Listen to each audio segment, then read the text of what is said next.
Hello and welcome to Pressure Point. My name is Valerie Dudoward. I'll be your host this program. Our topic over the next 30 minutes or so is all about one person's personal journey to self-discovery. And I'd like to welcome my special guest this program, Marcel Fontaine. Hello, Marcel. Hi. Hi. Thank you for joining me. This is a very special program for both of us, I think, and we'll probably want to talk about that a little bit later. The first thing I wanted to ask you to set the stage is what kind of work you're in right now? Well, presently, what I'm doing right now is facilitating a job finding club, and it's called Quasi-Shoot Job Finding Club. And what other recent training did you have? Because I know you do other types of workshops. Yes, I'm trained to be to present anger management workshops, and in order to attain that, I've taken a 6-month course in North Vancouver, the Capilano Reserve, and it's dealing with facilitating abusive men's groups, specifically Aboriginal abusive men. So with all of that work, which is so critical right now in terms of the healing that First Nations peoples and communities are going through, I think now would be a really good time to take a little jump back in time, as many years back as you'd like to go, to tell us where you were in your life several years ago. Several years ago, it depends on how far you want to go back. What I could tell you right now is that I have, I guess in a sense, I have changed a lot since I've come to Vancouver, and that's 2 years ago. And that's where we first met? Right, at the Native Job Action program. And I'll have to start with that for now. Okay, when I arrived in Vancouver, I was, what would I say, afraid, lost. That was previous when just before I joined your program, just before I enrolled your program, I was, I could not decide what I wanted to do. You know, I was a construction worker, and I was very discouraged with that. You know, it's very unrewarding. I guess in the sense too, I had become a workaholic, and as a result of that, I had lost my social skills. You know, I've had some social skills, but then I've neglected them all the years working as a construction worker, making, meeting deadlines, you know, having to work 16, 18 hours a day, you know, and I didn't have time for anything else. And this has been happening for, I'd say, a good 12 years. Yeah. And what else? I guess one thing that sometimes people think of, or that I think of anyhow, when I do think of construction workers, is that sometimes there is a lifestyle. There is a lifestyle that often involves a certain amount of camaraderie around drinking. Yes, that is very, yes, it's true.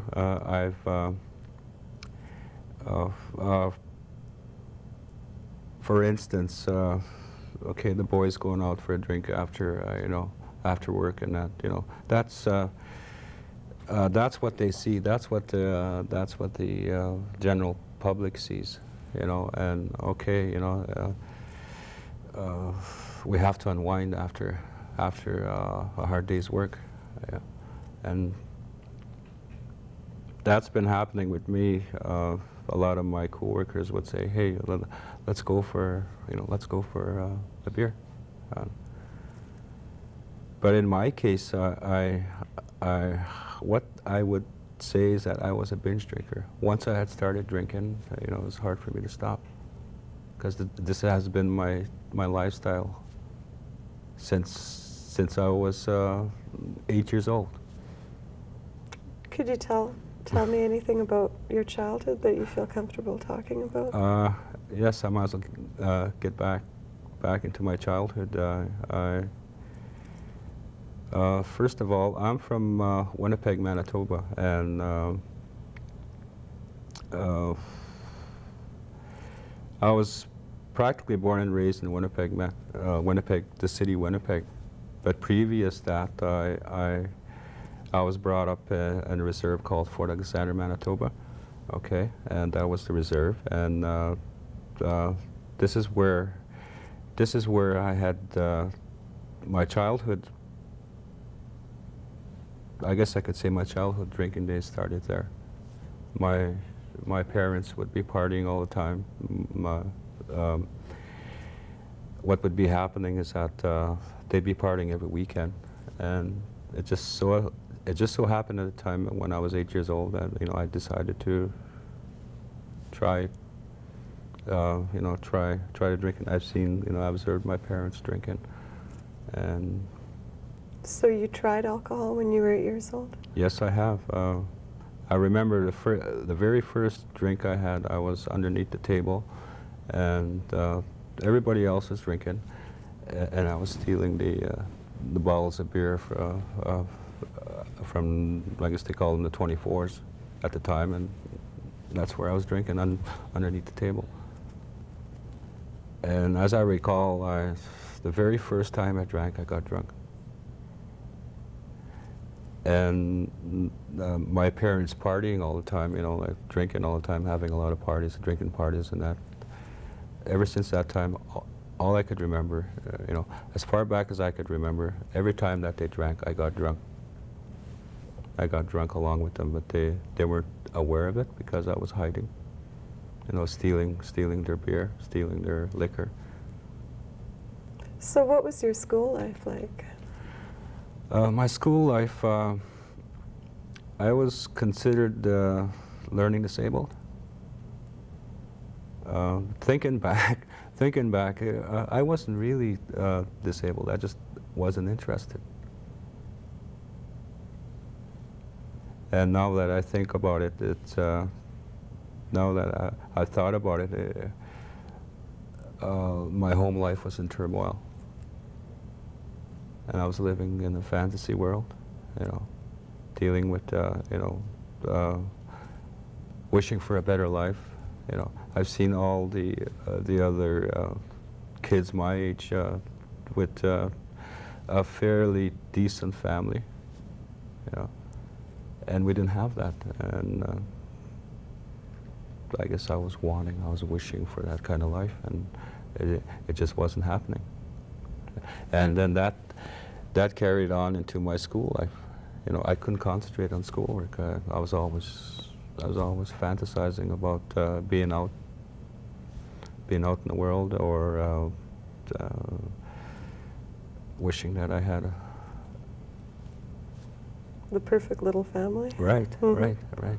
Yeah. Did you stay in school very long? Well, no, I might as well share this. Grade 6. Okay, in grade 6, I only spent 2 weeks out of the whole school year. I played hooky for the rest of the year. My parents thought I was in school, and the teachers couldn't understand why I missed so much school. Once in a while, I'd show up and they'd give me letters asking my parents why I haven't been in school. So I'd take the letters and I'd hide them. And all, okay, that's grade 6, and then I guess they got tired of me being in grade 6, so they passed me to grade 7, and that was it. I just quit school there. My dad finally decided that it was time for me to work. He finally found out that I wasn't going to school. So if you weren't going to school, he thought, well, it's time Mm-hmm. Time for this young boy to enter the work world. Mm-hmm. So what did you do? Where did you go? I had no skills, nothing. So I went to work in the sugar beet fields with my dad. That's hoeing beets, sugar beets, working in the farms. I did that for, I'd say, 2 years. And then from there, I would, the forestry would come pick up the young men in the reserve to go fight fires. I'd be doing that. And the rest of the time was just sitting idle, not really doing anything except maybe drinking, collecting welfare, So somehow you ended up in Winnipeg. Yeah, in Winnipeg, yeah. Mm-hmm. That's another story. No. What's that story all about? Well, it's a lot.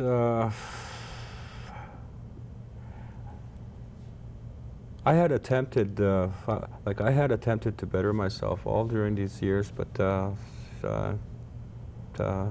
having no family support, my mom and dad, all through these years, they had their own issues with alcohol, and they were too busy drinking, too busy partying, to really care what was happening, with me.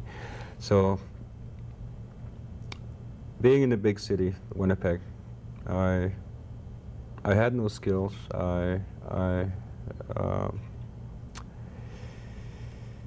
And I guess you could say ashamed of myself too.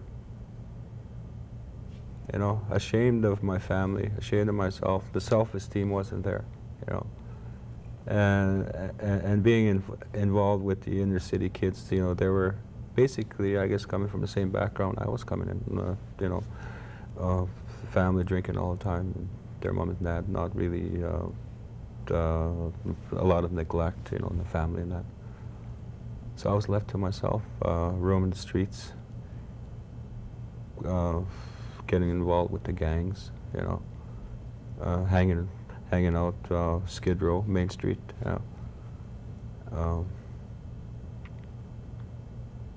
getting to a lot of parties. Sounds like a very lonely life. Did you feel bereft or cast adrift? Well,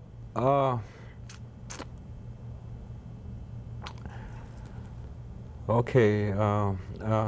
I had a bit of pride with me yet, my pride was still with me, and my fighting spirit and my rebellious spirit, and I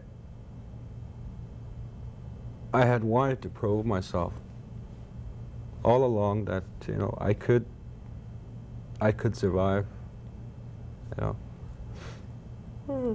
So okay, your question about loneliness. mm-hmm. Yes, there was. There was a lot of loneliness. Mm-hmm. Yeah. A lot of shame. Mm-hmm. A lot of anger. A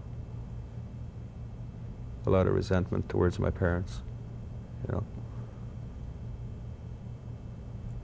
So you grew up and entered the construction business in Winnipeg, was it? Yes,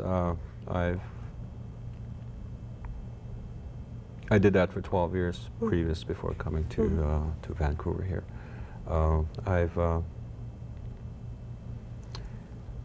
I have to get a bit of a background on what happened previous before the construction. I have to touch on that because it has an important bearing in my life. Like I was saying previous, is that I had wanted to improve myself. By the time I was 18 years old, I had to do something about my drinking, and about the way I felt about myself. I wanted to get.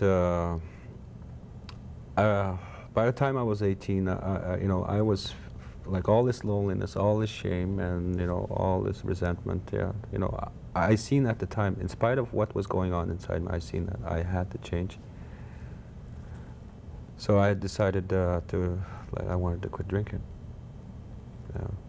Because I seen at the time it was causing me a lot of problems. With my family, with the law, and especially the way I felt inside.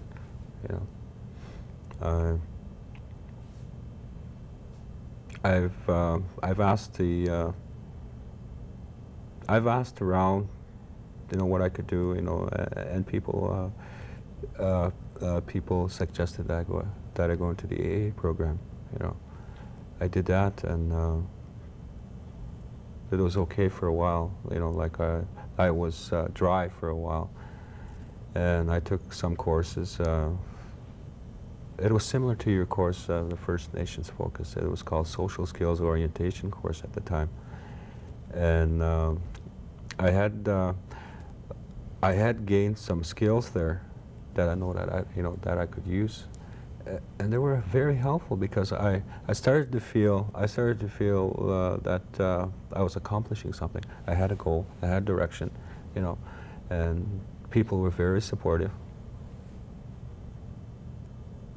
But I simply wasn't ready for it. Mm-hmm. I wasn't ready to deal with that. I don't know what it was. Maybe it was because of my support system at home. I had no support system. I could go. I could try to explain it that way. Mm-hmm. But there was a lot of things, now that I'm aware that there was a lot of things inside me that I just wasn't prepared to deal with at the time. At that time in your life? Yeah. Because of the constraints of time with our program, this program, I wanted to direct our conversation through the many, many years that you did spend in the construction industry, Mm-hmm. continuing a certain lifestyle that had an amount of alcohol in it as part of the camaraderie or whatever. Mm-hmm. And I want to go back to 2 years ago, which is when I first met you. And you came into our program then as a student, as a participant, Mm-hmm.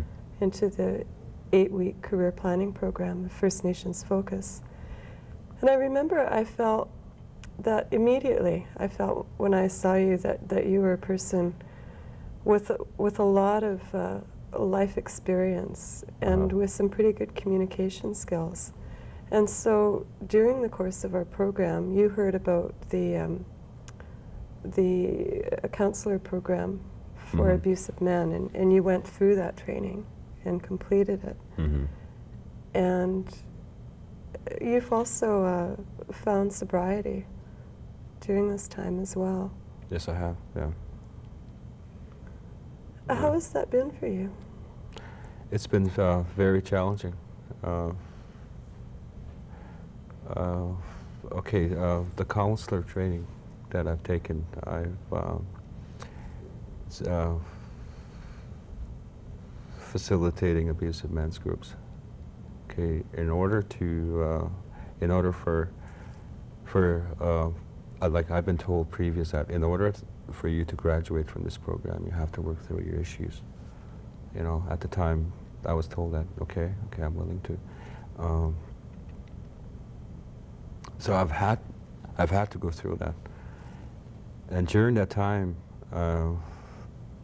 I'm going to say again, it was very challenging. There is accepted norms about how a man was supposed to be, what a man should be, how his behavior should be, how he should think, provider, unemotional, strong, in control,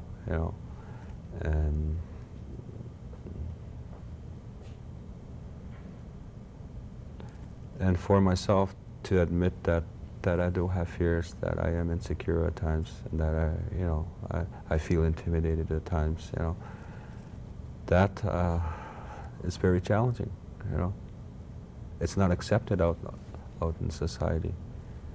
Then I had to face these. I had to be aware of these feelings. these feelings that I've ignored all these years, that I've stuffed, that that I've been conditioned to minimize, to deny. It's the only emotion I was allowed to feel is anger. And the only action for me is aggressiveness. The appropriate action for a man is aggressiveness. To be aggressive. You have to get to the only way to get to the top is, is to be strong. Mm-hmm. Working your way through all of these myths. Yeah. The last time that I saw you in our classroom, you came in this time as a facilitator. Uh-huh.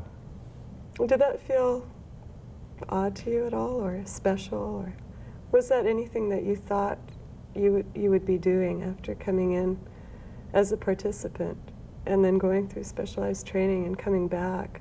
No. Actually, as a presenter, as a professional. No. I like I was saying at the First Nations focus, I was scared. I very insecure and scattered. And my thinking was not focused. And especially coming out of the construction field. One thing I like to say about the construction field is I was making money. I was making lots of money, but then there was a price for that too. I had to spend a lot of hours, no social life, a lot of things being neglected. Mm-hmm. Mm-hmm. And I had lost my family through that too. Mm-hmm. That's another subject that we could talk about. But you're talking about time constraints. There was a heavy price to pay. Mm-hmm. So re-examining your own values in terms of work-related values was important in the decision you made to change careers. Right. Mm-hmm. That I knew at the time that it was. I needed something where my life would mean something with a purpose, and this is where I seen my life going to get into the helping profession. And what it has done for me is that it has made me look. I've looked at myself. I've had to look at myself, and I've had to come to terms with myself, my situations, my responsibility to myself, and my responsibility to other people. And I've had to re-examine a lot of values, chuck some out, and and accept new ones. A journey like the one that you've talked about must take so much inner guts and fortitude and all that kind of thing. And one of the reasons that I thought it was very important for us to have this talk in this kind of format was because sometimes I think people view professionals or teachers or facilitators as being in a career that they could never get into. And I think that you're a really good example of how much personal determination can mean in taking a step like that. That's right.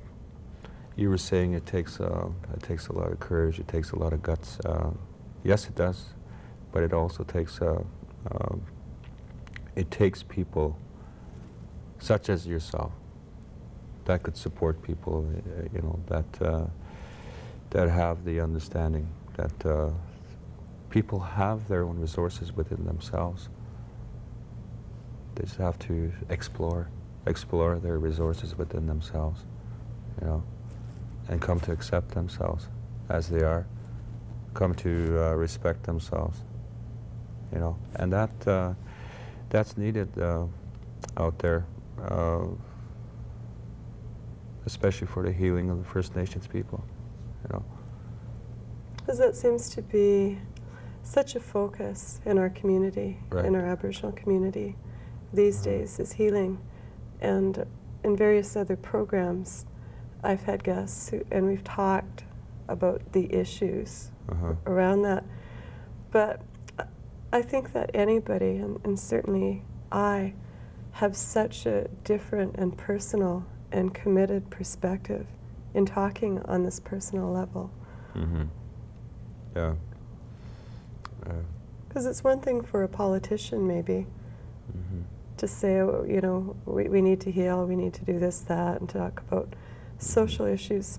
But it seems so much more meaningful to me to have a chance to talk to a person who's been through all of this. Yeah, that's true. It's, you know, like one thing I'd like to say too is that a lot of our leaders need healing. You know, they need a lot of, I guess, I don't know if I would say to confront them on it, but I guess I would be a rebel or a radical. But you know, I want to say it out loud, but then you know, there's a danger in that too. You might just close them off, you know, because what it involves, this change, this healing, you know, it's giving up of comforts. You know, comforts that you've accumulated, even though they're abusive, they're still comforts, and they work to a certain extent. But they, you know, they're for selfish reasons. They're all for the wrong reasons, you know. Thank you for sharing that thought, and thank you for sharing so much of what your own personal journey of discovery has been. I'm very happy to have had you as a guest on the program. Okay. My name is Valerie Dudoward. This has been Pressure Point.